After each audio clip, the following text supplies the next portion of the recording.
Hello बच्चों, let's see. The question says hyperconjugation involves the delocalization of और options में हमारे पास है electrons of carbon hydrogen sigma bond of an alkyl group directly attached to an atom of unsaturated system.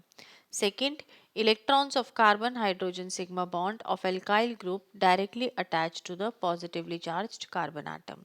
Third, pi electrons of carbon carbon bond और fourth lone pairs of electrons. तो चलिए देखें इसका answer. अब देखो बच्चों, यहाँ पे जो मेरा की कॉन्सेप्ट काम कर रहा है वो क्या है.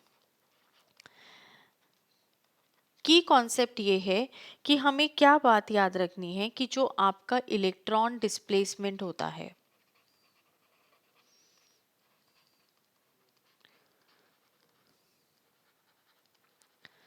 इलेक्ट्रॉन डिस्प्लेसमेंट जो है उसका एक रीज़न है. वो क्या है? स्टेबिलिटी मॉलिक्यूल्स की या आयंस की. अब ऑर्गेनिक केमिस्ट्री के अंदर जो स्टेबिलिटी होती है मॉलिक्यूल्स या आयंस की, वो बहुत ज़्यादा ज़रूरी है. कार्बन आयंस जो हैं वो मेरे दो टाइप के होते हैं.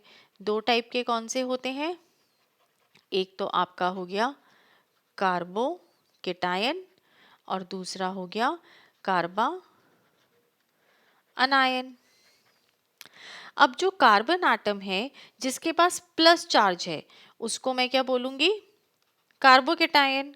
और जिसके पास माइनस चार्ज है उसको मैं बोलूंगी कार्बा अनायन. ठीक है.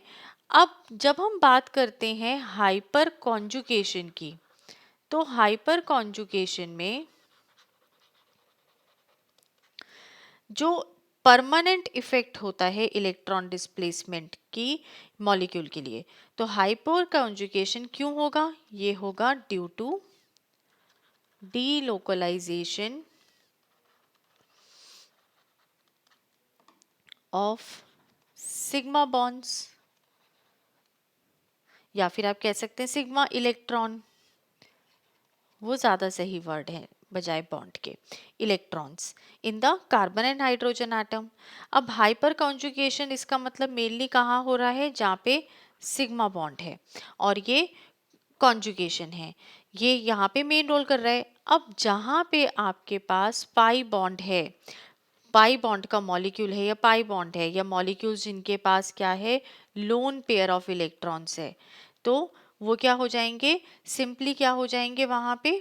ये नहीं होगा. अब हाइपर कॉन्जुगेशन में हमने बोला delocalisation of electrons of carbon hydrogen bond of alkyl group जो डायरेक्टली अटैच है एटम से जो अनसैचुरेटेड सिस्टम में है, और इलेक्ट्रॉन्स जो होते हैं कार्बन हाइड्रोजन बॉन्ड के एल्काइल ग्रुप में वो डायरेक्टली अटैच होते हैं पॉजिटिवली चार्ज कार्बन आयन का एटम से. तो इस हिसाब से मैं क्या बोलूँगी कि जो मेरा हाइपर कॉन्जुगेशन है ये जो है ये डीलोकलाइजेशन होगा इलेक्ट्रॉन्स का जो कार्बन हाइड्रोजन बॉन्ड पे हैं एल्काइल ग्रुप पे. और कौन से एल्काइल ग्रुप पे? जो मेरा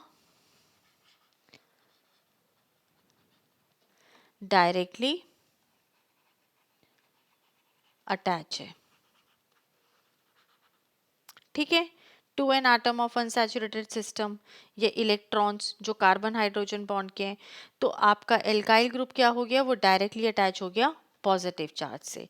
तो उस हिसाब से जो मेरे करेक्ट आंसर्स हुए वो हुए फर्स्ट एंड सेकंड, क्योंकि थर्ड में तो वो बोल रहा है पाई इलेक्ट्रॉन्स और फोर्थ में कह रहा है लोन पेयर, जिसमें है ही नहीं.